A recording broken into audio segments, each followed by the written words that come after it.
Listen, you punks. You are never going to make it in the real world with that attitude. Or that work ethic. Or that personality.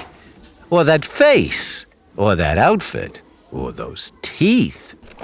Or that haircut. Or that mole. Or that weird way you slurp your drink. Or that chip on your I wanna take you, baby, down and bring you high. Shake, shake with my buddies, only make me feel fine. You know I wanna take you. That's an hour session down at Radio High.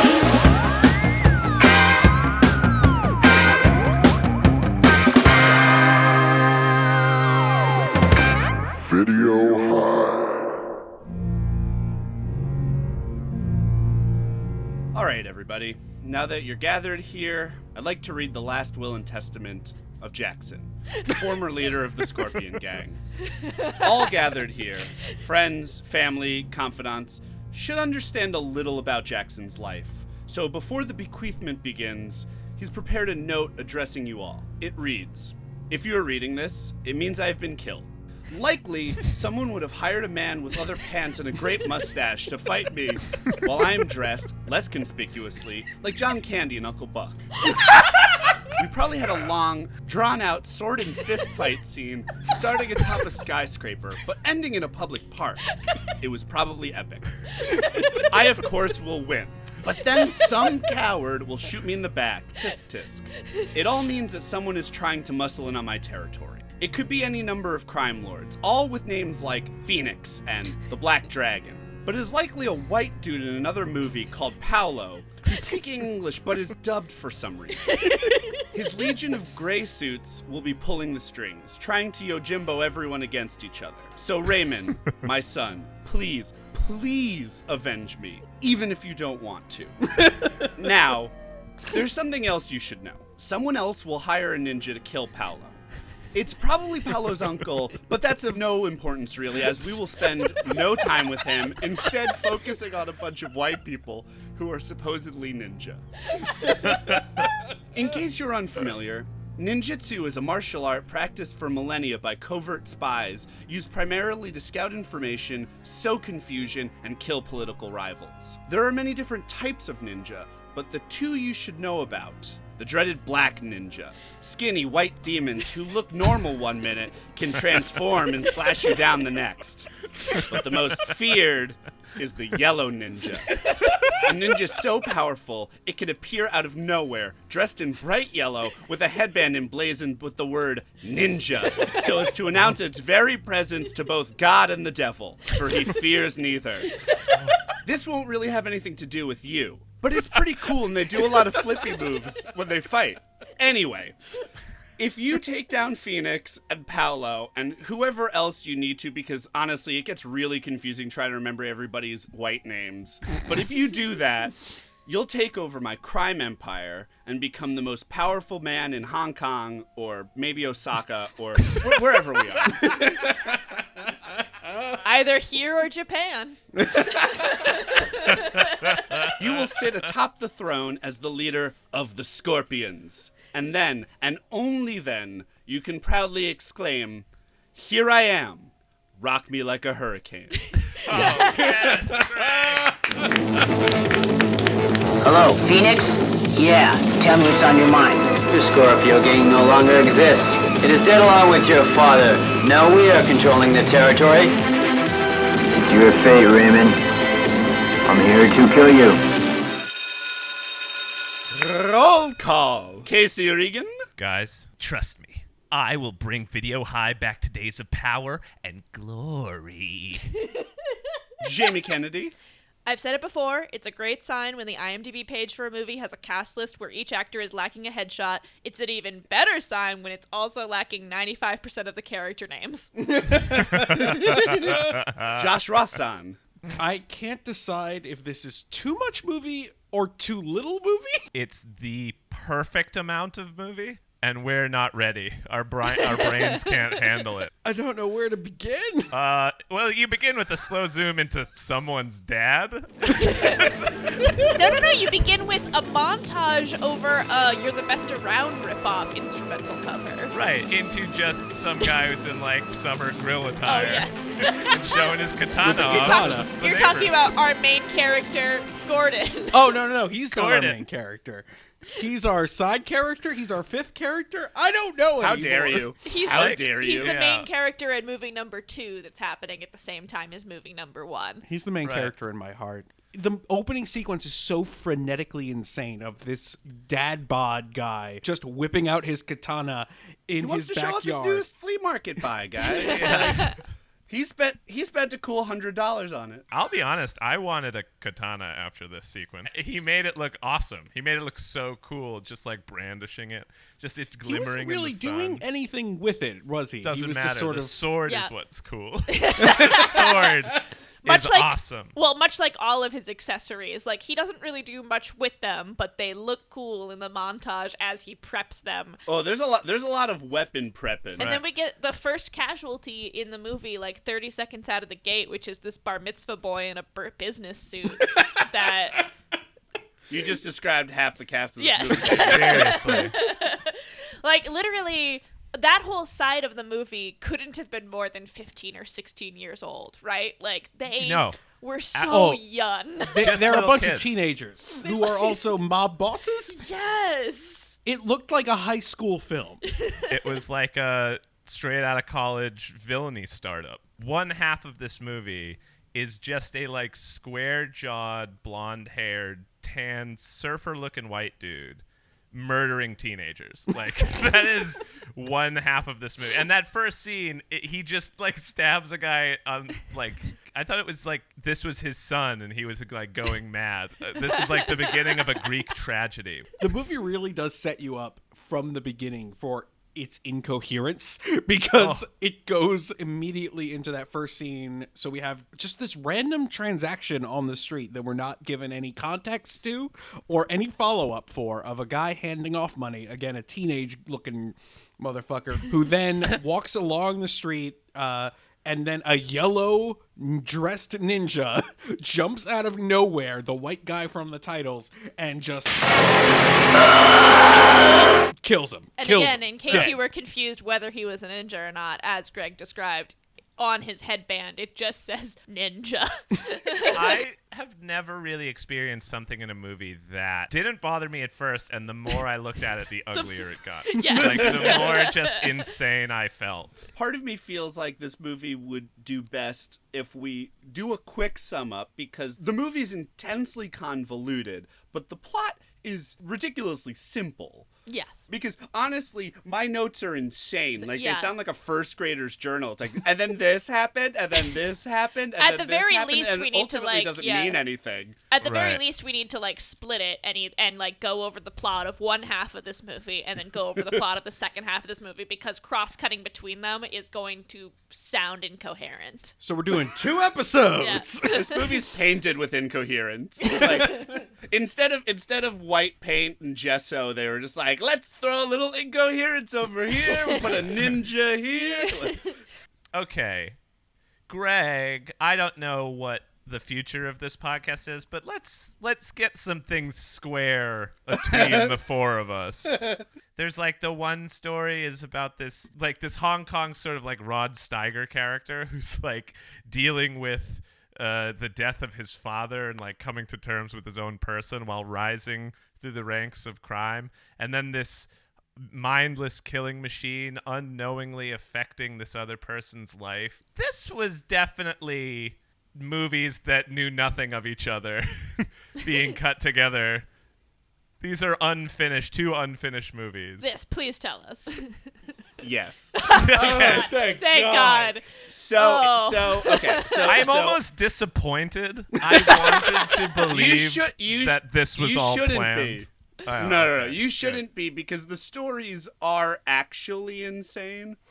We'll get into it more in the ripoff report card, but the short version is Godfrey Ho, Joseph Lai, and Thomas Tang collectively, IFD Film and Arts had a string of movies, many of them ninja movies, where they purchased the rights to low-budget international Korean, Taiwanese movies, would cut them up. Sometimes would cut one movie, sometimes would cut two movies, sometimes would cut three movies, put them together, shoot about 10 to 15 minutes worth of new anglicized ninja footage, redub the whole movie, and then put it out. Okay. I mean, there's Sick. an art to Fucking that. I sick. love it. Fucking So it's awesome. it's a more incoherent version of Saban. It's like, it's... Wait, how dare you? This movie's playing. I love my Rangers, but this movie is playing with bigger themes. I think this movie is about honor and death and revenge. And yet their transformations are on the same level as a Power Yes, Rangers transformation, Casey. Oh, that's so beautiful. God, that's such a cool way to make movies. They've done so many movies like this where it's just like they follow such a rigid formula about, you're just like, you will see them at the beginning. If you're lucky, they'll pepper them in, like they'll pepper the new footage into the rest of the movie. You'll see it at the end. Every so often, they'll cut it where two characters are having a conversation, like Richard Harrison, who's the white guy who's in like so many of these. They'll have like a single of him talking, and then they'll have a single of somebody else responding, and it's clear that they're not in the same room. Oh, I want that. These movies are put together like kind of like an exquisite corpse. These men, they're less filmmakers and more like scrapbookers. Like, this movie is a like delightful decoupage of scenes that I loved. And it's like, when you look at the whole thing, you kind of see like, okay, there's theme, there's form here, but It's like pointillism is what you're saying. exactly. There's like there's something there. You just have to step way back, way back. They had German Expressionism, and this is Hong Kong Impressionism. All right, well, let's step back now, y'all, and let's take a look at this thing. Real quick poll. What was your favorite of the two movies? Oh, the Ooh. new one, of course, easily. It's I always like- the ninja footage. I love Raymond's. Raymond's love the story other was one. my favorite. Yep. Oh, Raymond disagree. was like Raymond is so like smooth and funny, and like his is an interesting story, and then Gordon's side is just montage after montage. Gordon's side is garbage, and I would much rather watch the complete film that Raymond is in. I don't want to just do this to create controversy, because I think there's a part of me that is so with Jamie and Josh that I think the Raymond story was like, there are parts of it that are really good. It had the vibe of like watching a like YouTube supercut of Sopranos scenes. It's like you're not getting the full thing, but you're getting all the meaty scenes. But there's like the unseens in the ninja one. Like the fact that this is like a 50-year-old man and he sits in silence sharpening shurikens. I'm like, there's like a Coen Brothers movie hidden in that. This is like. So let's start with Gordon's story then, since we did. Okay. We had his opening. So the Gordon plot line. Plot is a really Plot is generous strong. term. So the bar mitzvah boy that he kills in the opening of the movie is one of a long line of bar mitzvah boys, led by So actually, again, Paolo. Actually, this is a legitimate question. Is he? I think. I don't know. I think he's just a person, and he kills. the only reason that we see it is to establish the fact that Gordon is a ninja for hire. I think that Okay. is the only reason that Well, we see it. they all shop at the same men's warehouse. That's Right. that's for sure. I mean, really, it's actually a boys' warehouse. Yeah, it doesn't become a men's warehouse until after the bar Yeah. mitzvah. I think that Gordon executed that first guy for a very specific crime, a crime that keeps coming up in this movie. It's the crime of being a gossipy bitch. Yeah. So much of this movie is characters telling each other whispered secrets that they are not sharing with us and never share with us, because those characters die after learning after another character leans into their ear and goes, Casey, snitches get stitches. That's the Seriously. theme of this movie. Which movie does Paolo fall into, though? No, Because Paolo's part of Gordon's. he's part of Gordon's Like- story Yeah. because he does intersect heavily. The only way they intersect is that Paolo sent someone to kill Raymond's father because he wanted to basically make the gangs fight each other, and therefore they would gain power in this turf. Yeah. Okay, Paolo's the glue between Paolo's the the two movies. glue. Yeah. Paolo is another teenager Yep. in another suit who sits in his uncle's office, who is apparently a mob leader. Yep, and he's surrounded by his three closest advisors, Jeffrey, Frank, and Peter. The camera was inside these poor kids' pores. I was like, so sorry for the acne they suffered on their close-up day. I know. The dubbing for that half, you understand the dubbing for one half of the movie because it is a foreign language film. The dubbing for this half of the movie, which is all white people speaking English clearly, like, what? But Paolo, this crime boss of this baby gang, is making the cardinal wrong decision to split from his uncle's organization called The Organization. From now on, we're gonna work for ourselves, not for the organization. That's really a big gamble. Don't be such a fool. This is our district. I loved these kids, and I was really rooting for them. They had some moxie. They had some get up and go. The youth today, they don't want to get into crime like they once did. You know, they don't make them like those kids anymore. Well, they don't want to climb the ladder. They expect crime to just be handed to them. Well, boss, mission accomplished. Well done, Gordon. My pleasure. So now we're back with Gordon speaking with Paolo's uncle, speak of the devil, saying that he trusts Gordon more than Paolo, which is a weird thing to say, unless that's the lead into, I'd like you to kill my nephew, please. Yeah. And Which thankfully it is. it is. It is? Yeah. And he hands him a picture of his contact, Lisa. And we get an immediate guitar riff. I have motherfucking Lisa arrives in this movie. Like, it is such a... This movie knows how to, like, intro a motherfucking character. It doesn't matter how inconsequential that character is to the plot. They introduce the fuck out of people because that guitar hit sounds. We get a close up of the, like, right on the appearance of the Lisa photo, and then we see Gordon, like, stare off into the sunset, like, who the fuck is this Lisa? Counterpoint, this movie does not know how to introduce a single person. I could not keep anyone straight. It took me 45 minutes to get Gordon under control. So we're reiterated by the uncle that the rules of this organization is traitors must die, and Gordon tries to give some leeway, being like, I mean, that's not written in stone anywhere, like, this is your nephew, and he's like, no, kill my nephew. No, You little fucking bastard.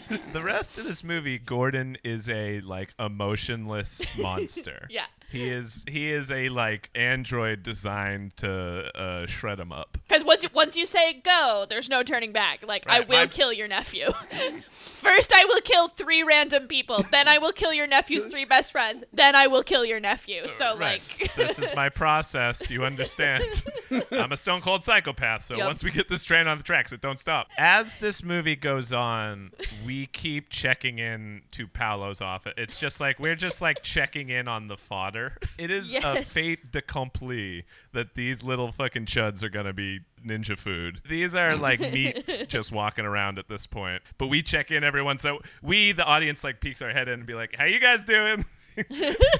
Only like 2 of you left now. Ah, that's gonna be crazy. Can't wait to see the rest of you die. All right, back to the movie. Yeah, well, so the reason why the Gordon storyline and why for the majority of the movies that I've seen of Godfrey Ho and Joseph Lies, the new footage is always my favorite because it is so beautifully utilitarian. They're like, all right, people want ninjas. We're gonna give them ninjas. What does that mean? Putting people in dumbass costumes, giving them swords, and having them fight. Then we will have another movie happen, and every so often, when shit gets boring, we're gonna cut back to the 12 sausages that we'd already packed in our lunchbox, and one of them's gonna get fucking eaten. And you may be wondering, are all the ninjas white? And the answer is yes. Every single ninja is white. As they all are in real life.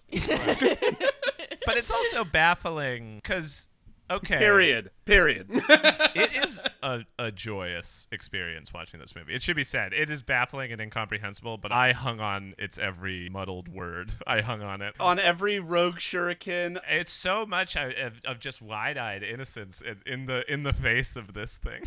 Because it was a fucking ride. Never less so than when Gordon is fucking kicking ass. And that makes me think the footage of people in ninja outfits fighting, absolutely. No, was it new? Because it definitely wasn't. They definitely didn't work very hard to find people in those outfits the proportions of the actors. I thought they were the actors, honestly. No way. They were so gangly and like. No, the first scene, the montage. Richard Harrison is fucking like flexing with a katana in his hand, is doing like a human statue thing, and then at one point like turns very quickly and does flips, and it's not only a different person, it's a person with brown hair.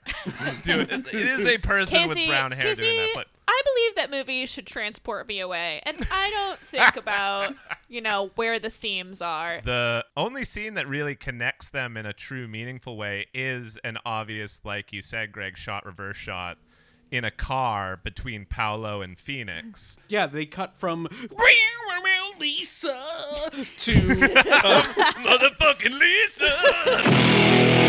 This lady's gonna be in the movie for a minute. To Paolo in a car and Phoenix in another car, cutting between the two where they're conspiring to take over his uncle's empire. Phoenix is a woman. Once Scorpio and Green Dragon are destroyed, you and I will control everything. She's a Cruella de Vil looking lady with one of those long cigarette holder things, and she fucking loves fucking. God. I love that her first swing for anyone is like, so are we gonna do this? No? Okay, anyway, I know who killed your father. Right. Like, that's her like negotiation strategy is like, Phoenix. No? Okay. It's all carrot, no stick. Yeah. Phoenix is like a woman in goddamn full, baby. She is putting the vibe out all movie. She is, and she's not the only one. I will say this movie, fucks. Women get what they want in this movie. This movie had 150% more sex than I expected a movie with the title "Power of Ninjitsu" to have. Totally. And the thing is, all of it started by women. All of it initiated by women, and all of them seem like they're having a great time. Yeah. Right. And all of it in the Japanese film. None of it was in the American film. Listen, when they'd shoot new footage, they used, like, the interior of the office at IFD and then the park right outside. The next scene we get in American movie is Gordon visits Lisa, shows her his Captain Crunch cereal decoder ring that they both have, and then they share a refreshing Coke over an info dump.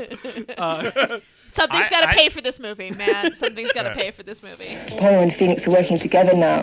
Their plan is to take over the Black Dragon Scorpio clan. I thought he was going to go a sort of Bond Yeah. route. Like he was going to be a bit of a womanizer. They certainly set that sexy. up. They set it up. He's a fucking cold, Ruthless dead killing behind machine. the eyes, ruthless killing machine. He is the has no Terminator. time He for- is not James Bond. Yep. It really took a turn. I imagine that this Gordon movie could have been like Coen Brothers movie. Like imagine a scene of him walking up to Lisa's hotel room, just a long shot in the hallway, no music. Imagine, That is like terrifying. imagine him sharpening those shurikens. And there isn't like 80s Casio keys playing. It's just the sound of like shink, shink, shink. And it's still like an 8-minute scene or whatever. Yeah. This would have been a dark ass movie.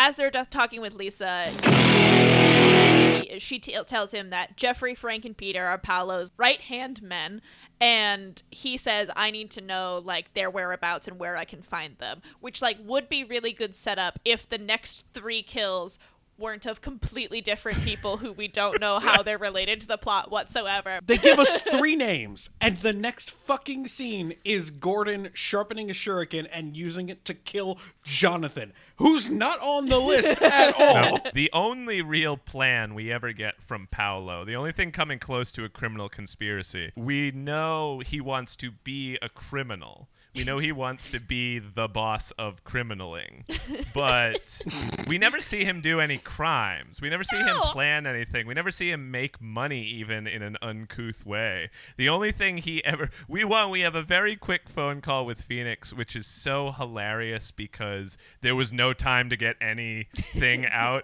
Like, the Paolo guy answers the phone and is like, hey, how are you? It is actually good to hear you now that I hear you now. Okay, that's great. I'll see you tomorrow. Take care. Like, and then we have like a great close up on the phone being hung up, and it's just like to really emphasize, like, yeah, we just did some shit. We just like got some plot in, and they're like, "What's the plot?" They're like, "Shut up, keep going." Right. It's the only possible other side to the phone conversation from Phoenix would be like, hi, Paolo, I love you very much. I wanted to say that. Okay, bye. Like, there was... or it'd be like, all right, Paolo, I want to let you know I got the stuff. Okay, take care. No, Paolo, I got to tell you where... But then the only thing he says to his cadre of right-hand men is... keep your eyes open. Tell the men to keep their eyes open. And none of these fucking guys keep their eyes open. We learned that this gang is not ready for crime. This 7-foot-tall, yellow-suited behemoth sneaks up on them so that these guys are not keeping their eyes open. In broad daylight every time. In broad daylight, in public. No, it's public, very much... It's in very just much like malls. Yeah, it's very much John Wick vibes, where you have to just accept that this is a universe where ninja killings can happen anywhere, and maybe anyone can be a ninja, and everyone just goes about their business while the killings happen around them, being like, okay, another ninja fight, all right. So the first guy that he kills, after sharpening the shuriken for 9 straight minutes, he shows up in a public park. There's a guy walking. He's not in the ninja suit. He just says, Jonathan! And then he throws a shuriken right into the guy's sternum. Guy immediately dies. Yep. Gordon just walks away as if nothing has happened, is in no rush to leave the scene of the crime. Well, what's great is that Jonathan dies, and he really had no chance. Everyone else at least kind of like gets a reaction, kind of. There are fights that end up happening. I mean, the first 3 guys are red shirts. It's more again. It's more about the prepping montage of him preparing the weapons to kill these red shirts than any fight that would happen. Like the end kill is not the goal. It's sharpening shurikens. It's putting poison into poison darts and setting them. The second one is the revolver. Poison. No. Revolver's the third one. The third one. Revolver's the third one. Second one is poison darts with beautiful feathers on them. Yeah. Oh, right. The third one is revolver because it's the most diminishing returns and screams Harrison Ford in Raiders of the Lost Ark energy, where it's like, I don't know, just put some bullets in a gun and shoot a guy. I can't today. Richard Harrison Ford, baby. Richard Harrison Nice. Ford. The whole Gordon side plot is like an episode of Ancient Weapons, where they're just like, the ninja used shuriken, and it's like, what's a shuriken? This is a shuriken. Okay, now we have to demonstrate how the shuriken would kill somebody. Hey, Jonathan, what? Ah! They just kill a fucking intern. The ninjas use revolvers. Chink, chink. The third kill the uses Chinese a revolver. invented gunpowder. Bang! So, okay. First off, the guy with the poison darts is amazing because, again, the guy's like walking in what seems like the exterior of like a giant parking garage, and Gordon shoots him with a blow dart, and usually I'm pretty sure you try to get like a big artery with the poison darts. No, this guy gets shot square in the fucking forehead. This guy has Bullseye, been baby. headshotted. So what's great is that after the blow dart, then we see him. The next time we see Gordon, he's just loading a gun. Which last I checked, a revolver, not a stealthy weapon. With him sharpening the shuriken and like making the poison darts is like there's a process there. Once we get to the revolver, it's just a dude loading a revolver. Like, I know. It's nothing. He's just like, they're like, shit, well, we have to milk 2 minutes out of this. Like, one bullet. The third guy that Gordon has to kill for some unknown reason is a dude in his fucking Sunday whites with the longest, rattiest fucking mullet I think I've ever goddamn seen. This dude looks like if you distilled the entire movie Heavy Metal Parking Lot into one person. He looked like a door-to-door Iron Maiden salesman. The band or the Iron Maiden? Or both. Yes. Whatever sells. Whatever gets him in the door. Sir, what does the American buying public want? They want a little peace of mind. Well, Iron Maiden's Peace of Mind LP is at a whopping $14 discount this week. What number would I interest you at? What number? Number of the Beast? Did Hotford Teacher, or was that Fanny? Oh,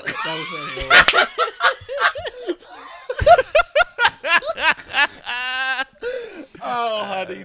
Oh, honey, baby. So Gordon wraps the gun, or he doesn't even wrap the gun in the newspaper. He he's just sort of folds the holding it. newspaper over the gun.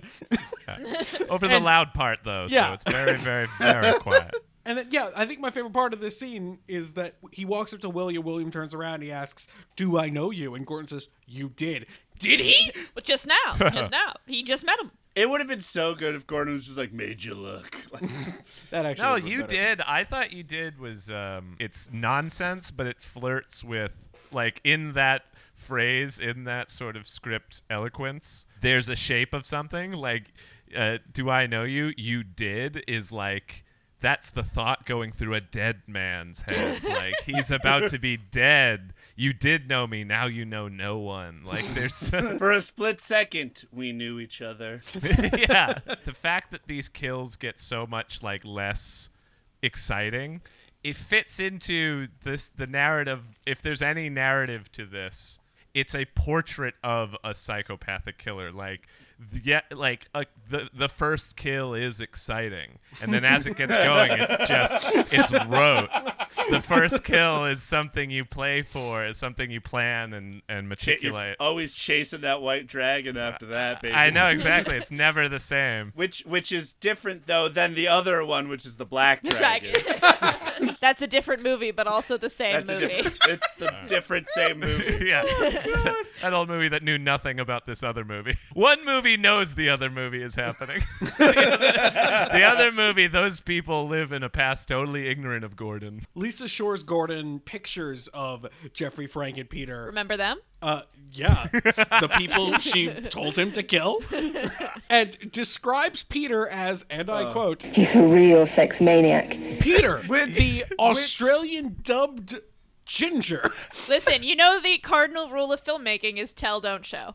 When she says, "This is Jeffrey. Every morning he practices martial arts in Green Park." She holds up a picture like out of like a children's scrapbook of this little dweeb with a staff. This is Jeffrey. He practices karate. It's the funniest thing that has ever happened. Like, she's like, okay, I know the fucking haunts of two of these guys because like really bad gangsters, they just go to the same place every fucking day. Yeah. She's like, I don't know. Peter just goes different places, so I don't know where fuck. he's right, exactly. I never see him. I see Frank eating breakfast and Jeffrey Uh, practicing. Peter, I never see. I assume he's fucking all the time. You've seen Peter. He's a babe, magnet.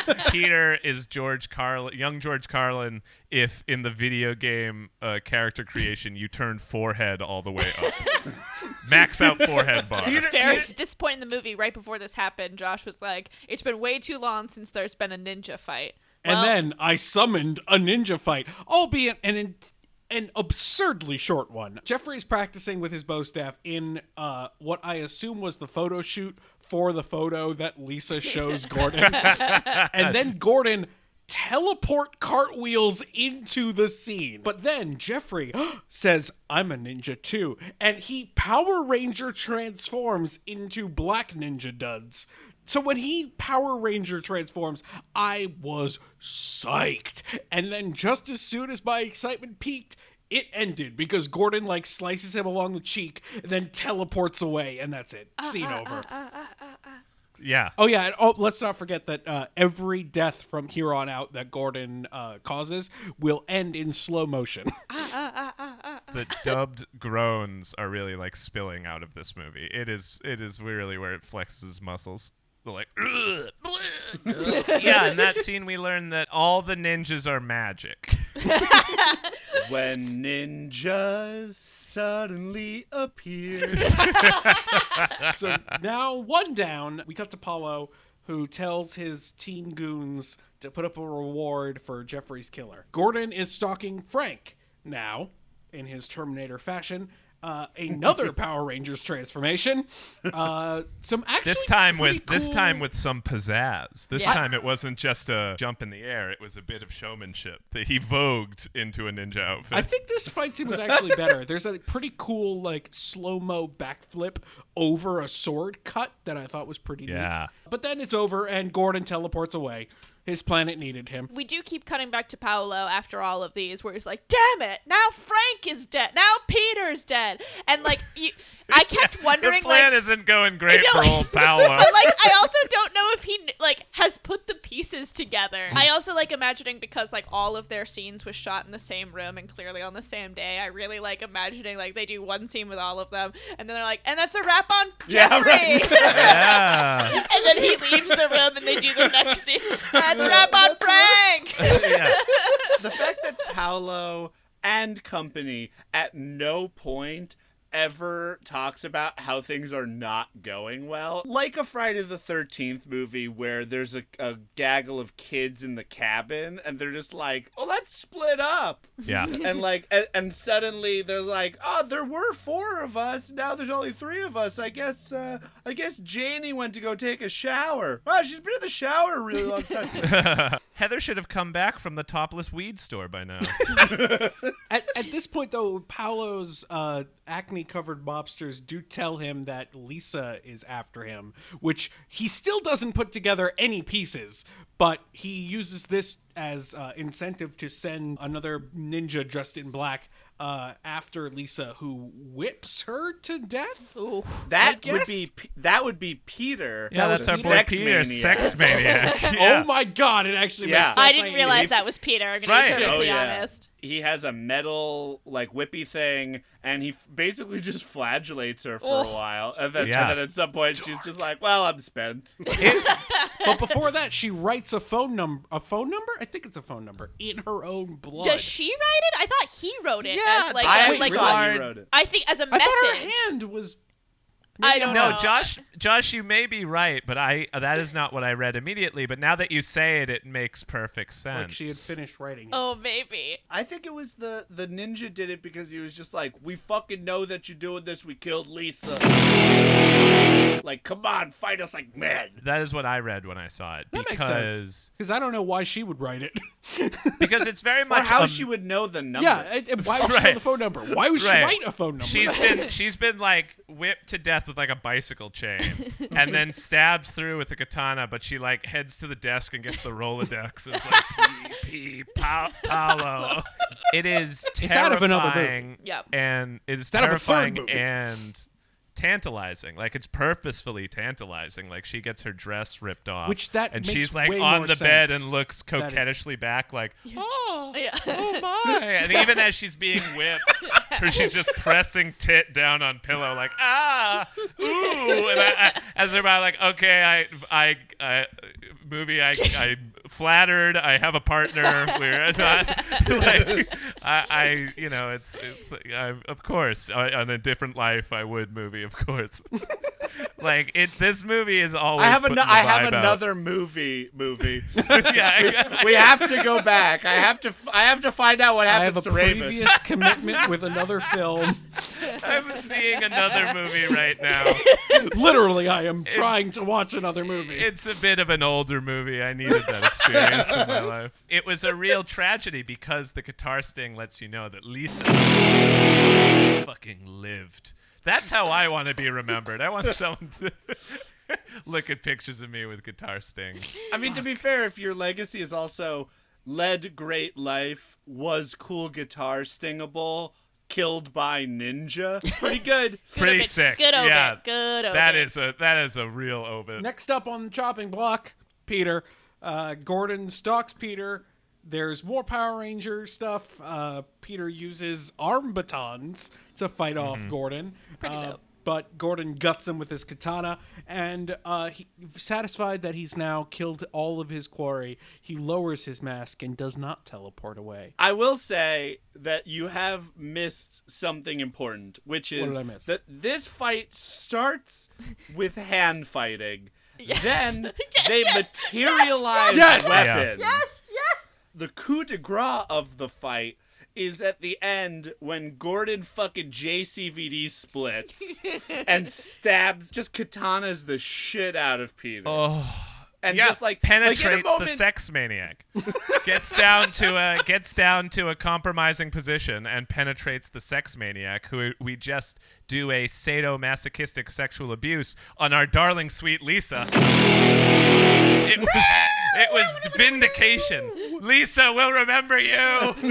The next thing that we get with them is Gordon talking to Paolo on the phone, as ninjas do, which is literally just like them high school fight. Like they're just like, all Come right, meet me like on the tomorrow, pavement outside. Tomorrow by the Big Rock, 3 p.m. But the Big Rock. Okay, what they say is, we'll settle this as ninjas. Yes. Tomorrow afternoon at Skull Valley. And I guess fucking Skull Valley is the name of a national park, because where they show up, looks like there's a tire swing off screen. According to this movie, It's a duel. where they just materialize guns. Sure. They summoned guns. It's the Yeah. worst reenactment of Hamilton I've ever seen. Notable is that they both show up in their fucking colors. We can't skip past Paolo's headband, which reads, Nin, an image of two people fighting, Ja.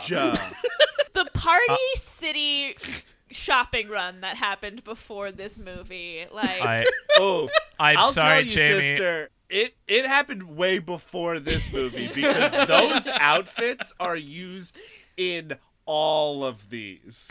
Oh, wow. I need to believe someone with the word designer in their job title made those headbands. it looks like a McDonald's birthday crown, the way it's like the split big up. boy is the ninja today. Gordon had a ninja-themed birthday because it's Gordon's big day. They start with the guns. It starts with guns. I have them first written thing down. The ninjas, is like a quick draw. Yeah, the ninja's most prized weapon, gun. They have their snub noses, and they each put in one single bullet, and yet somehow Gordon's one bullet becomes 4 because he shoots it a lot. No, I like to believe that's part of Gordon's psychopathic plan for everything, perfect killing machine. To put Paolo to initiate the ninjitsu quick draw, as is tradition. He puts the one bullet into the gun, showing Paolo, yes, we are doing single bullet shootout. But because the power of ninjitsu.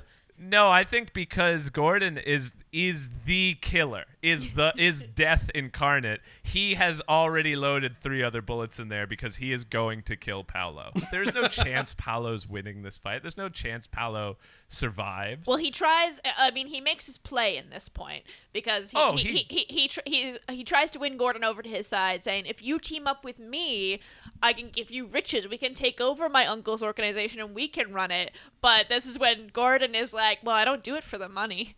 And I do it for the fucking kicks, baby. Right. The murder boner, baby. Yep. They then summon, and I like that they summon the same weapons. As the rules of settling it like ninja dictates. Oh, it's in the bylaws. Yeah. That you start with guns, then It's boomerangs. a decathlon, but for dueling. First guns, then boomerangs, then shurikens, and finally katanas. But also, at the point when they get katanas, they also fucking Super Saiyan and get shinier costumes. They just, they glitter bombed the fucking costumes at the end of the movie. What's awesome about this fight, apart from everything, and the arsenal of arms that they use to brandish at each other and ultimately not really do very much with, is also the fact that the movie is also like let's show them all the filmmaker tricks we got. We got slow motion. We got fast motion. We got regular motion. Whatever kind of motion you want, this movie's got it. And to Paolo's credit, when it finally comes down to katana on katana violence, he disarms Gordon for a moment. But Gordon, being trained for every eventuality, there is no surviving Gordon, fucking drop kicks the sword out of Paolo's hand. That was awesome. And Gordon, triumphant, pulls down his mask. A beautiful ending. We've come Happy to the ending climax. for all. Gordon wins. Yeehaw. And then suddenly, two guns pointed out of nowhere come in from off frame and shoot him. In midair, he falls. Freeze frame. The end. Oh my god. Fuck. What What was does so it mean? great. It was so great. An ending so tantalizing, Duchamp wished that he had thought of it. And it should be said, of the two guns that are pointed at Gordon, one of the hands is clearly a man's or a male-seeming hand, and the other hand has a big ring on it, almost a seemingly feminine hand. Whose hand could that be? Perhaps for the answer, we'll have to travel back in time to another movie shot years ago. To movie B. Because that's the end of movie A. Movie B begins after our main titles with Gordon. We cut to a movie already in progress, a fight in an office between brand new characters. Then we punch cut to the rooftop out of the office. The punch cuts were genius. Awesome. I love the punch cuts so much because they were seamless, they were well edited, and we traversed a lot of space and time with it. And it begs the question, wait, but what's happening in between these cuts? Absolutely. Oh my god. Are they riding the elevator up together and being like, one second. I like thinking they kept fighting through that. They were just there were other people crammed into the corner trying to read the newspapers quietly, and these guys were still beating the shit out of each other. They say you want to start a movie in the middle of a story. This movie took it a little too literally and starting in the middle of a fight scene. Yeah. We open on a guy just wailing on some people in an office building. No introduction, nothing at all. All we know is this person is about 45 to 50 years old. Yeah. Tubby, a portly person, has a gray mustache. Josh and I both wrote down Columbo. Yeah. Oh, totally. Yeah. But then he gets his ass handed to him by an unnamed man in a leather jacket with a mustache and leather pants. And leather pants. All leather. He threatens Columbo's son, and they duke it out on the rooftop. And then we have another punch cut down to the park where Columbo slow-mo KO's leather jacket, but somebody shoots him. I admitted before that I liked our Gordon storyline. Yeah. That's not to say that our Raymond storyline, which is now starting, does not have a lot of perks. One, great mustaches. This movie's mustache quotient. Seriously. So much better.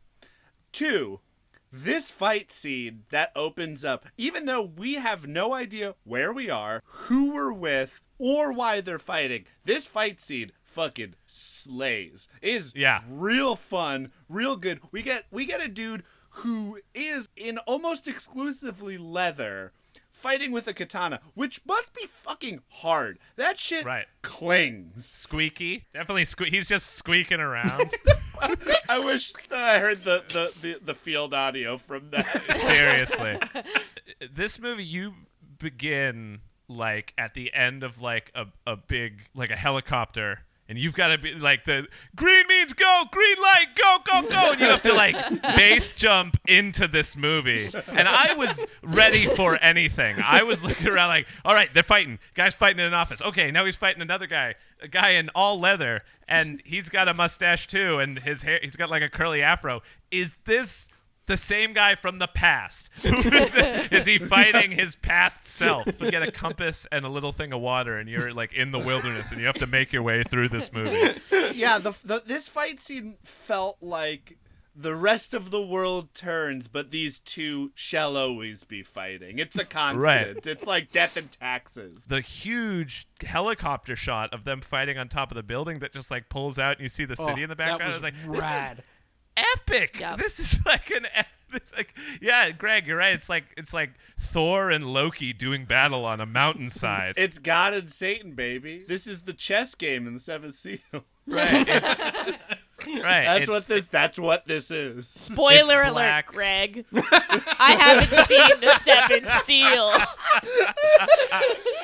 So we cut back to movie A, where we learn that Columbo is actually named Jackson. His son is named Raymond. Paolo and his crew, they want to take over all the crime syndicates, so their idea is to pit the Black Dragon and the Scorpion against each other. Jackson ran the Scorpion. Now they're like, I don't know, should we take out Raymond? Because now Raymond's technically going to own the Scorpion. But the running theme of this whole movie is no one believes Raymond is capable of anything, any greatness. Yeah, when we're introduced to Raymond, I mean, yes. the first scene we see him in, he's like brawling with some. He's getting his ass handed to him. Can you by please? Leather Yeah, Jacket. Can y'all help me with that scene on the docks? It's so dark. Because it's so dark. It's pitch black. Okay, well, here's what I got. Leather jacket guy throws down some Scorpion gang members. But this is a different leather jacket This is guy. a different leather jacket Because guy? original leather jacket guy's dead. They're fighting on docks. There is an explosion at some point. The bad guy takes out a bandsaw and tries to hit Raymond in the head with it. Which that is was awesome. Fucking awesome. Yeah, I think the general thing we have to know about this scene, because it's all I took away from it, was basically like Raymond gets his ass handed to him. The Scorpions are no longer under his control, even though by rights it should be, and he saves a man's life, which will come back later at some point. I'm happy for this podcast because I left that scene being like, well, I sure don't know what I just watched. like period. Like there was there wasn't a moment of reflection because again, so much of this movie is like incomprehensible that when my brain said, I don't know what I just watched, there was no reflexive motion to like rewind and solve the mystery. No. I'm just like, well, I guess I'll see what happens next. I was like, something ninjas will show back up. It doesn't matter. The movie ends up being like this, right? Where it sends you a shitload of information, all of which ultimately doesn't really matter because the last 10 minutes of the movie tells you what you need to know at that point. Yes. Everything else was just a distraction to get you there somehow. Accurate, yes. Yeah, they get in a fight. Someone has a sword. A couple of them have swords. Sure. Another guy pulls a bandsaw. Did they? You could literally make up anything about this scene. You could be like, a dinosaur shows up. Fucking nun was there. Maybe we all saw a different scene. And then someone gets stabbed either with a sword or a long pipe. It's unclear who does the stabbing and who gets stabbed. And then we cut to Raymond carrying his mustached uncle away. Not uncle. I didn't what? know No, he what? was in the scene. No. I think this was who we find out later to be the headman. The headsman? The headsman. Wait, the headsman, the hedgeman, the henchman. What was his name? I believe Jim Henson. His name's Jim's Henson. I think it's the headsman. I think it's the headsman. Okay. He's the one cool name. He's also not at all introduced nor is in the rest of the movie until 10 minutes before the end. And so the idea where you're supposed to remember later when that guy shows back up that he was in an earlier scene that is literal pitch black nighttime is nuts. Hey guys, literally for the first time, we may be using this term correctly. This is our Chekhov's headsman. This is literally the first time it actually fits by the definition of that literary device. I am starting it now. Every time there's a Chekhov, there's a bell. Chekhov's bell. Great. We're calling it Chekhov's bell. Chekhov's bell. You should have introduced it way earlier. Damn it. Oh, listen back. I did. Ooh. So currently we have edit Josh saying it earlier. We now have Chekhov's bell, which is going to get confusing because of Pavlov's dog. I did start drooling when he hit that bell, but I am always drooling. So.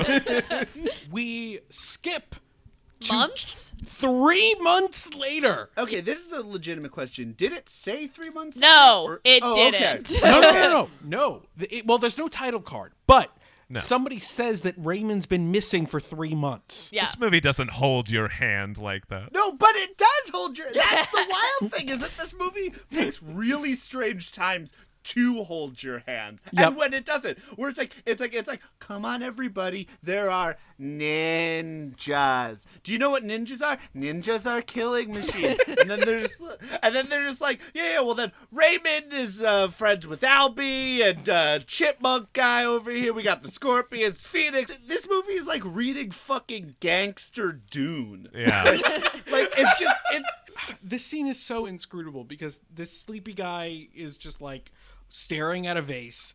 They're talking about how Raymond's been missing. Then Raymond shows up and beats them up. We have to talk about who is in the room. Please remind me. I honestly... Is Wilson in the room? Is Wilson? I don't remember.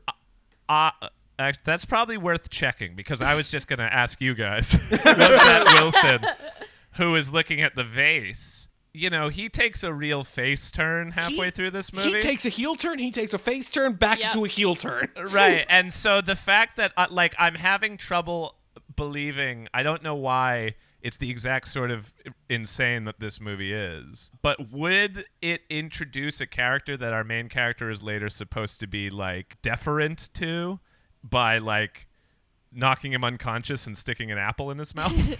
Is that what happens? I thought that guy was dead, but I don't know because the only thing that I could focus on during the scene is the guy with the Hitler mustache. Yes! Oh my God! Yes! Japanese Hitler with Ronald Reagan's voice. What's going on here? This is beautiful. It's a statement on Reaganomics in the 80s, you know. And yeah. No information permeated into my brain at this point. The movie could have turned off and then just come back in 2 scenes later and I would have gotten the same amount of information because as soon as I saw that guy with the Hitler mustache I was just like, oh.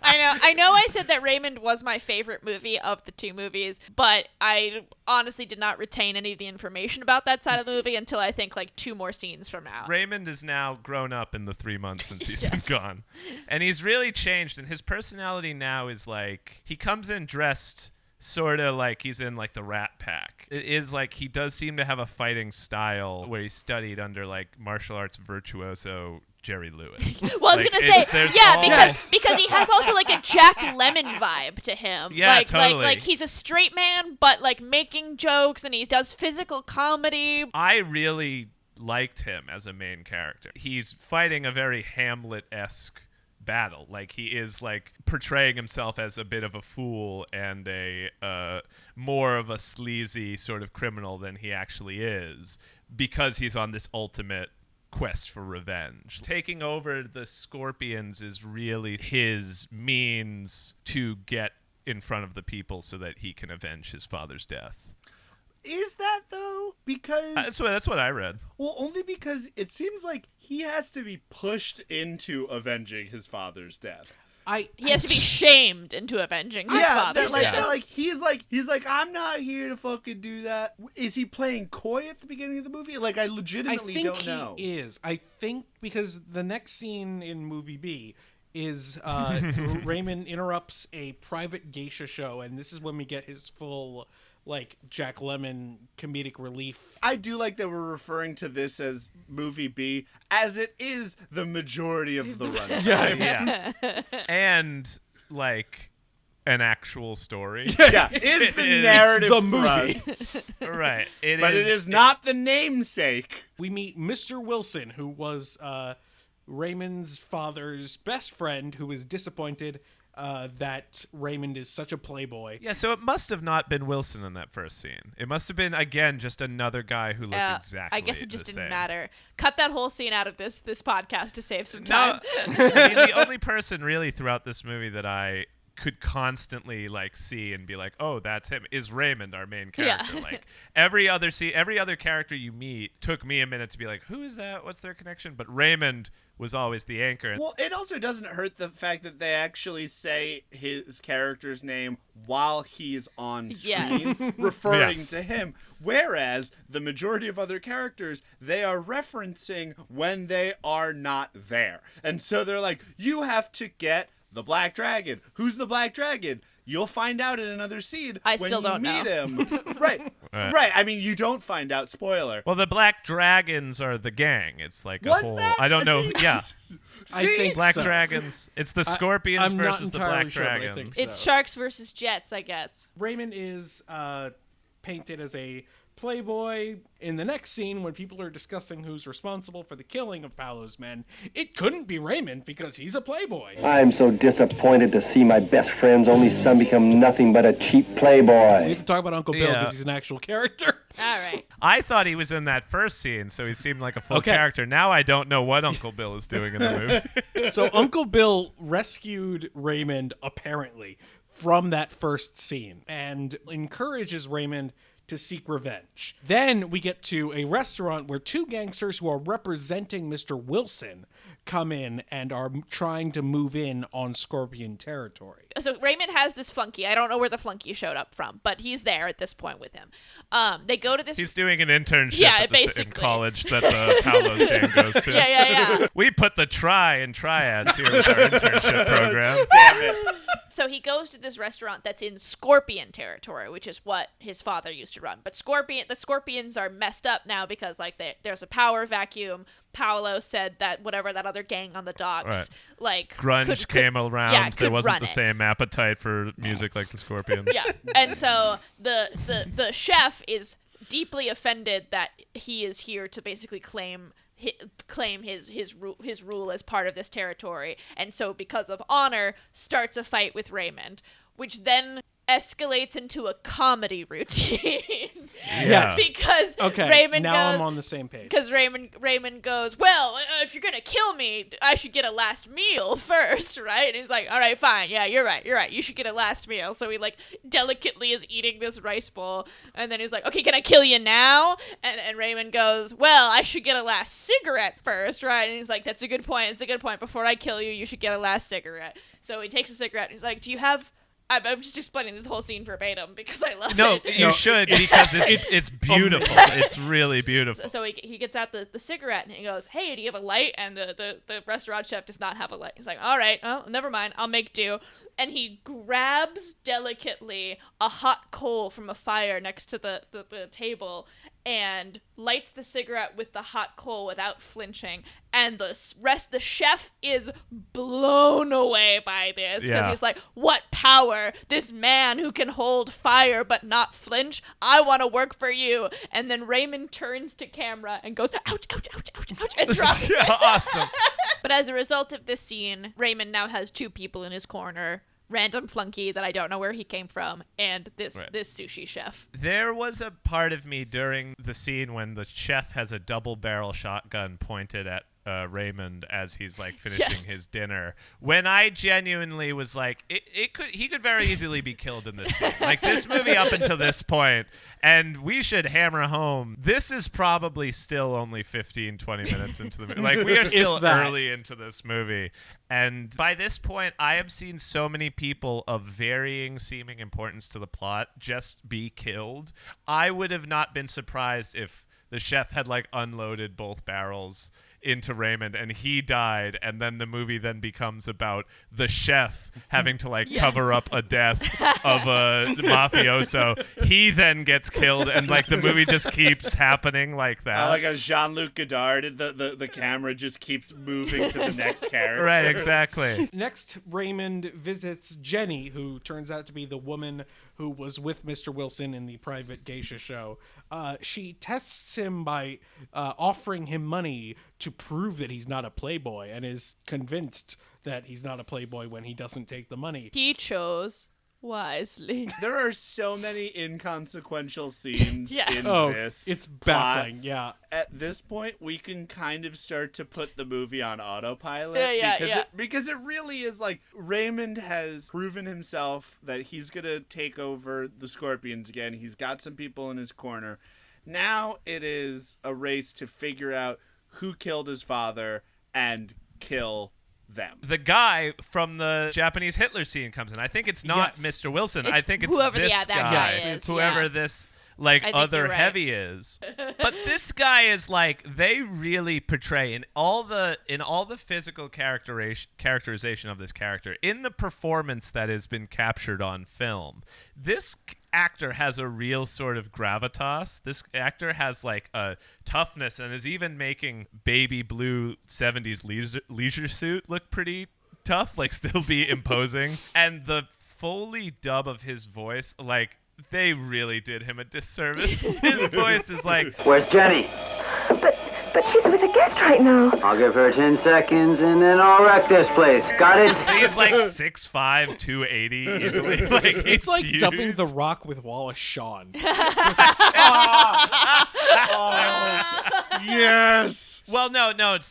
I'm sorry. I got off track, but it is worth noting that Jenny and Raymond's sex scene is a direct result of that girl being real danger horny. Like, he beats the shit out of those goons, and then she's like, "Oh, it is go time, motherfucker." I really, really liked this sex scene because it was this scene. No, I gotta tell you. This is the point of the movie where I turned to Jamie and said, "Where did the ninjas go?" I was so hoping that you were like, this isn't the point where I turned to Jamie and I was just like, so? Hey, we got a little time. Well, the movie's busy, I guess. Want to spend the night in the apartment we live in together? This is turning into fucking video thighs. You know what I mean? Jesus. I did like that sex scene because my boy Raymond, he was putting in that. Those were the moves I taught him. What you gotta do, you gotta do a lot of boob focus. Most of your job is gonna be numbling on some boobies. In fact, it's all you're gonna do. There will be no other sexual activity. I was like, that's step two. Jamie is going to jump through the camera. That's and true. Is that Casey. not not good sex? That's what good sex is. That's all I've ever done. Listen, I'm just zoning out of this point like I did those previous two scenes in this movie. You just get your face down in there and you just run a nose from one boob to the other. You run your nose over one boob and over the other boob. My man, Raymond. Damn, man. I was taking notes. I'm going to be honest. I was taking notes. So Phoenix is now introduced to this side of things. Phoenix now comes into movie B. Asian Christopher Walken gives Raymond an invite to meet with Phoenix. Phoenix just tries to seduce him, fails miserably, and just resorts to spitting out the point. Mm-hmm. They say you're handsome, like your father. I'm not interested in older women. I know who killed your father. She's always putting the vibe out first, propelling the plot second. Yeah. She's laying it on the table. And if you pick it up or not. She also, not like, I mean, not that this is something that movies are good at assessing in general. She wasn't an old lady. No, she was not at all. She was like the same age, if not younger, than everyone else in the movie. She's ostensibly the same age as Raymond, as far as I can tell. Yeah, but his everything is like, ugh, get your granny panties out of my face, you geriatric hag. Ugh, I'm gonna barf. I'm gonna narf. Which is the opposite of like what he told Jenny earlier on when he was like, "Ma'am, this man next to you is way too old for you." Oh my God, he does say that earlier. She tells him I that love him. Wilson killed his father. Which certainly must be the truth, right? Probably. For all we know, it is. Then Raymond when she shoots said, Wilson. When she says that, I was just like, that means literally nothing. Yeah. I did love the scene when Wilson goes, if this is about business, we'll have to discuss it during my business hours. And Raymond goes, "This isn't business," and you'd think it would be, this is personal. No, it's the chunkiest. This isn't business. It's about a private matter between you and my father before he died. And you're like, all right, not the coolest, death line ever, but, Raymond really wanted there to be no illusions. Yeah. Make no mistake. This is what it's about. Yeah, and then he just shoots him. Yeah. And In the back. Wilson's on a jog, and he starts, he says, this is about a private, personal matter between you and the man who was once considered my father in the before the events of his untimely passing, of which I am here. And Wilson chuckles and then starts jogging away, and he takes out his revolver and points it at him for a while, and I was pretty jazzed, thinking it was just gonna be a scene of him pointing it, getting used to the idea of killing this man who was once part of his life. No, he fucking shoots him. Why would I think this movie was gonna go the subtle road? What of any of this movie made me think they were gonna use restraint? And then hard cut to the next scene. Wilson lived, by the way. He's only wounded. A character literally Raymond just says, is in the waiting room fine. of the hospital for some inexplicable reason, and the nurse tells him... Mr. Wilson did not die? He was only wounded. He said it was an accident. He says no charges. He's filing no charges. There's a sex scene between Phoenix. We don't have to go into that.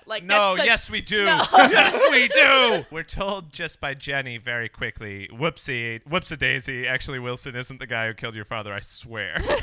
And then Wilson straight, just sort of backhands Raymond, and Raymond gets all teary-eyed. And that's when Wilson and the audience realize that, Raymond, you're not actually cut out for this crime thing. But I do want to talk about the sex scene because it's so hot. Casey's Steamy Corner. Oh, God. Deep Penthouse Forum. I've never seen this in a movie before. Who is this sex scene between? Which one are we talking about? It's her and Johnny. Whoever the hell Johnny is. Not to be confused with the white boy Johnny who got murdered by Gordon.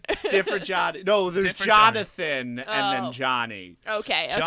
Johnny is just a guy, and he works for one of the other. I think he works for Wilson, because the whole thing is that when he ends up sleeping with Phoenix, it's backstabbing. Johnny gets in an elevator that leads up to Phoenix's apartment, and that transition into it is great filmmaking. It is such a cool shot. No, it tells the story that we are entering a new we're going into the upper crust world, and Phoenix is getting some dirt. And the last shot of it is the guy Johnny's back. And this is very different from the first sex scene. Gone are the days of nipple nuzzling. We open with BJ. We get a shot of Johnny's face, and he has a religious awakening. Yeah, he's never had a blowjob in his life at that point. And then we cut to sweaty intercourse. We're seeing the two bodies rock back and forth, and she's in pleasure, he's in total focus. It was so awesome how he was playing it as I really want to fuck good. Oh God, I can't believe this is happening to me. And then the last shot. Can you explain what that last shot, like what the physics of that shot are? It is all just we're seeing the undulating back muscles of this guy Johnny. It becomes very clear what the point of the scene is. is to be like, hey, we middle-aged men, we still pretty hot. Look at these delts. That guy Johnny had a pretty nice back. It became sexual ballet. It was like a shot out of Antichrist. Phoenix has a meeting with Raymond's uncle, and during this convoluted conversation, he puts the pieces together of like who's pulling the strings, and she's like, "You figured it out. Here's your reward," and stabs him. Remember, at this point, she also needs to not only throw Raymond off the scent of like make sure Raymond never figures out that she did it. Mm-hmm. She also needs to throw off of her scent Gordon, who has been just like murdering people. Johnny's chilling in a Raymond hot tub. Shows up. Yeah. Hey, he's freshly boned. He's having a soak. And we get a nice between the legs peeing thing, but actually it's not pee, it's water from a kettle, and that bummed me out. Yeah. I didn't realize that. Yeah, I know. It was because the stream was strong, and I was like, hot damn. Yeah, and at that point, Raymond was basically like dimes him out. It's just like, you fucking traitor. Yeah. We are going to kill you now. Raymond actually does something crime-ish, where they string him up, mostly naked, hung from a tree. Under him is a melting ice block. Yeah. Like it's Stop me if you've heard this riddle before. And that's basically when Raymond puts it together and literally says Phoenix and Paolo are the masterminds. It's like, yeah, we've been here. The audience has been here. We got it. We got it. And then Raymond, he confronts Phoenix about it, and she's gonna kill him, but he's got a shitload of grenades strapped to him. Yeah, the scene from The Dark Knight, essentially. Yeah. Like he comes in. Which is 2 decades later, I might add. Yeah, you got some explaining to do, Mr. Nolan.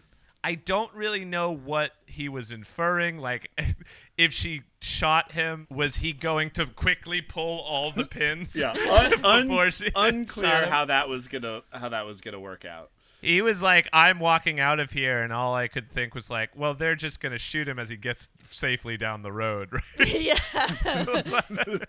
Like he's walking out the door like, hey, good plan, Raymond. He sees them like at the other end of the block, like waiting with their guns in hand. Like, what are you guys doing?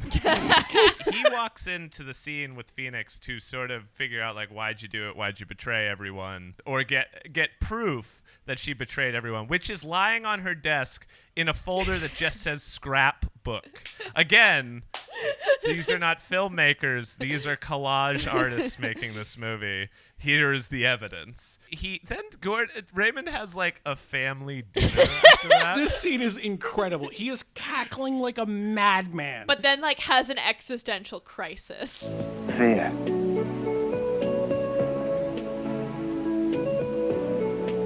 It's a gangster's life.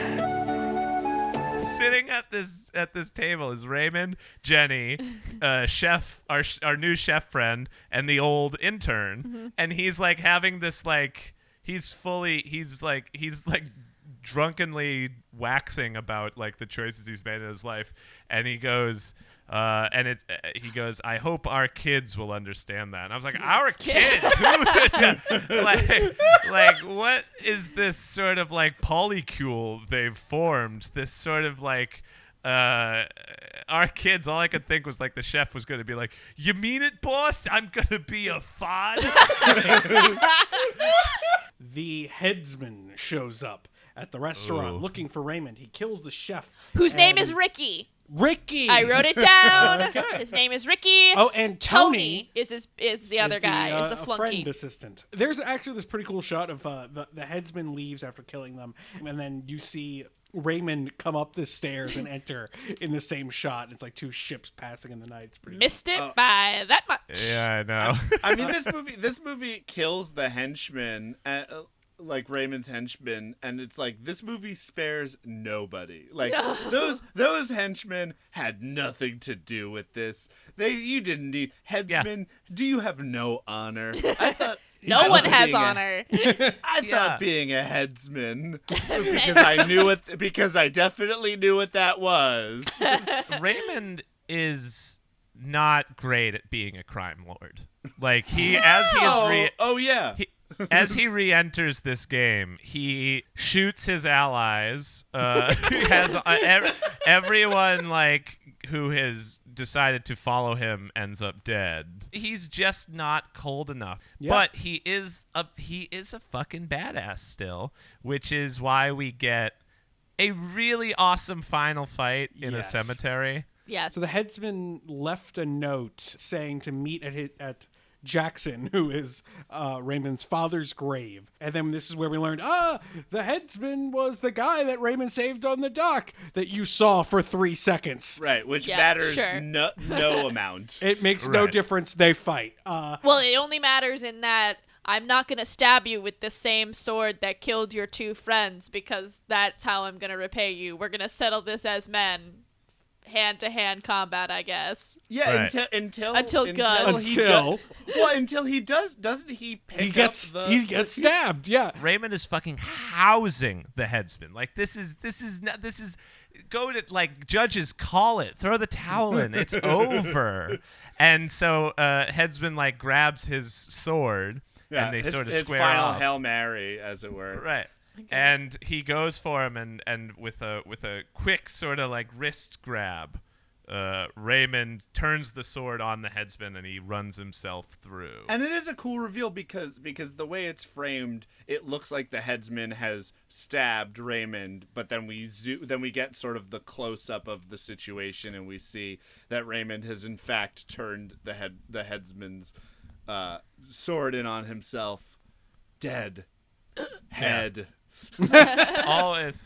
And always, it's the same. I mean, it's the same scene that's been done 100 times, which is like 2 people are like standing like nose tip to tip, and a gun goes off, and both react, and you don't know until someone falls who has been shot.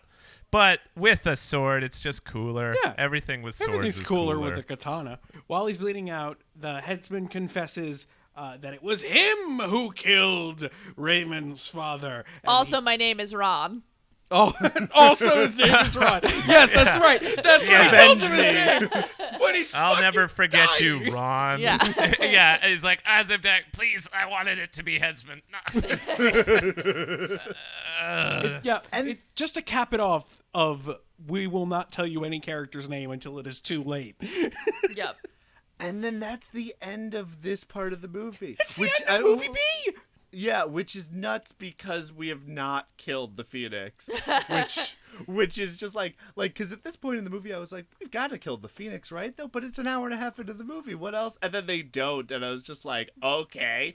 No, she wins. She wins, right? Is she the one who killed Gordon? That's my guess. I mean, that's what I read. have to assume because now we've gotten to the end of movie A, where Gordon and Paolo square off, and then Gordon gets shot by who knows, and probably the Phoenix. Freeze frames. It's like Hong Kong Sopranos a little bit, but like again, like I said, watching like a YouTube supercut.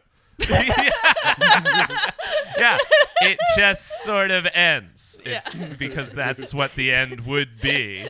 That's what it's all leading for. It's leading towards, the great joke of life, that it's all leading to the sudden cut to black. And just like that, movie A and movie B. She is the only one who knows how to be a crime boss out of literally everyone we've been introduced in this movie. The only character, it was any competency as a mob boss.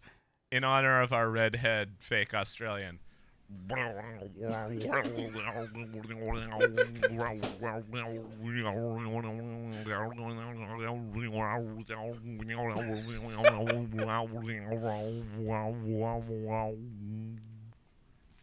Rip off report card. George Miller would be proud. Power of Ninjitsu Ripoff Report Card is brought to you by my new book, Them Lying Hoes, How Godfrey Ho and Joseph Fly Made 100 Movies Without Getting Off Their Sofas.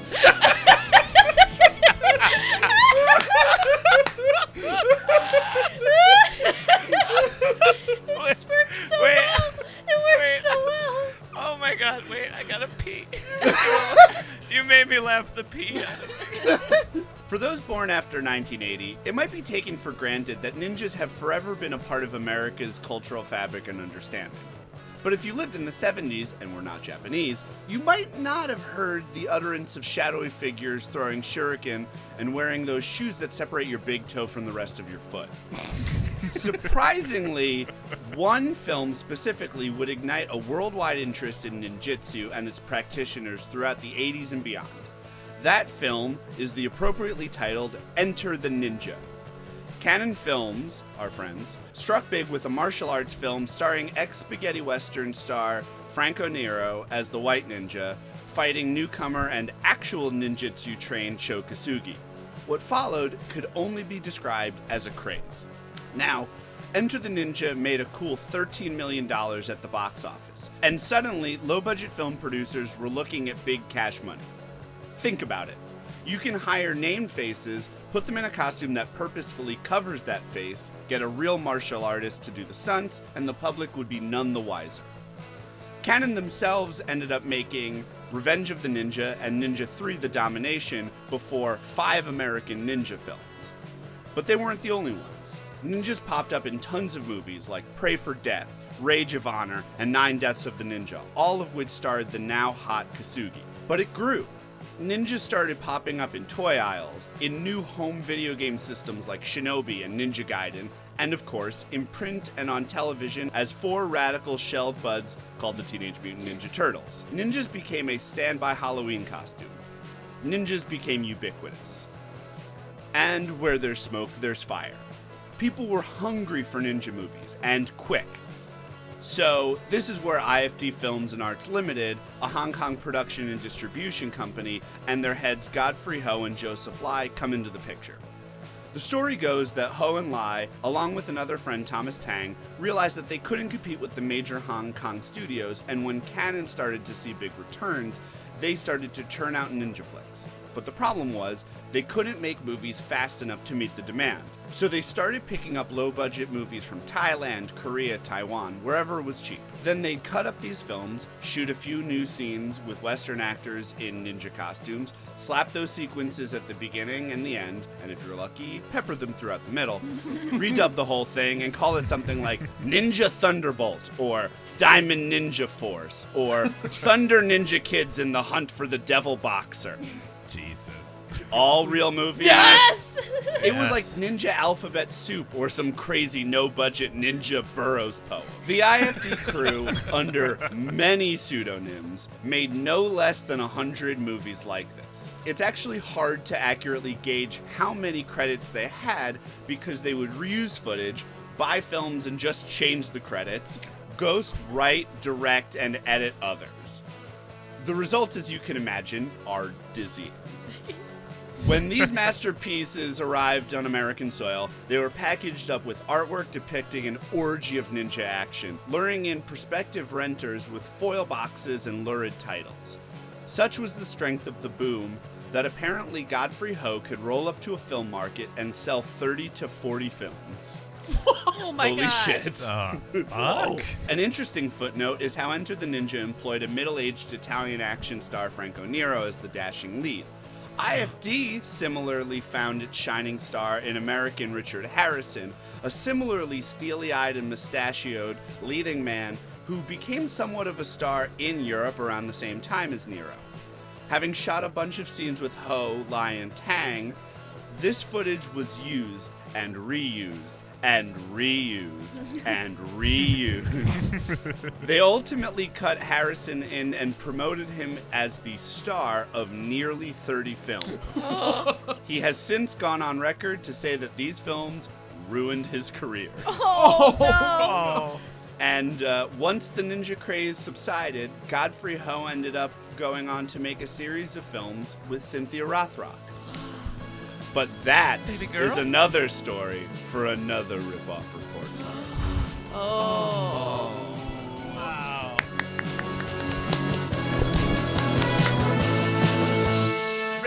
Rip off report card. Rip off report card. This movie was made by some guys who made a lot of movies just like this one.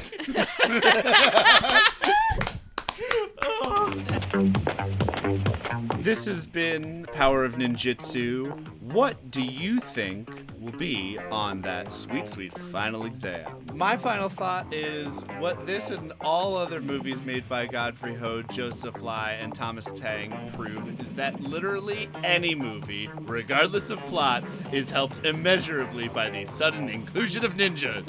Every movie should now have ninjas. I think we learned that's the power of ninjitsu. Wait, did Lisa just walk in?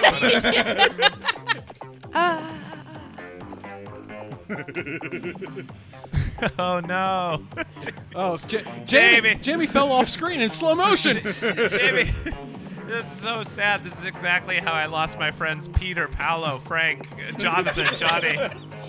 As I sort of sit here in the twilight of my life, having come to terms with this movie in my own way, as we all have to, that's just what growing up is this movie not perfect? The more I look at it, the more I think about it, the more I'm like, I loved this movie. I think it's just if you stare long enough, you see the sailboat. I think it's just that. I think the picture just it slowly sort of comes into form. Fun fact, I have literally never been able to see one of those pictures. I think I'm broken. What? Yeah, I can't get those books to work. I can't get those books to work.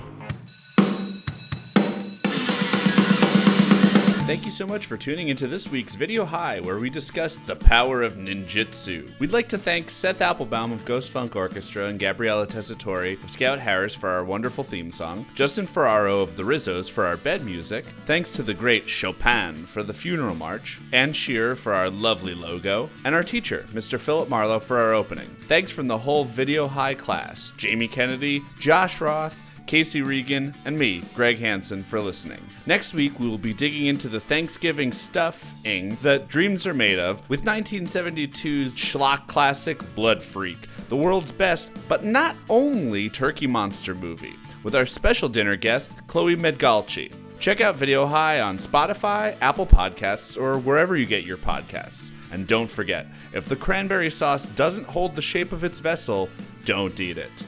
Until next time. Paolo, I got your number. Written in blood. Country code 7. Up in your ears. Podcast Network.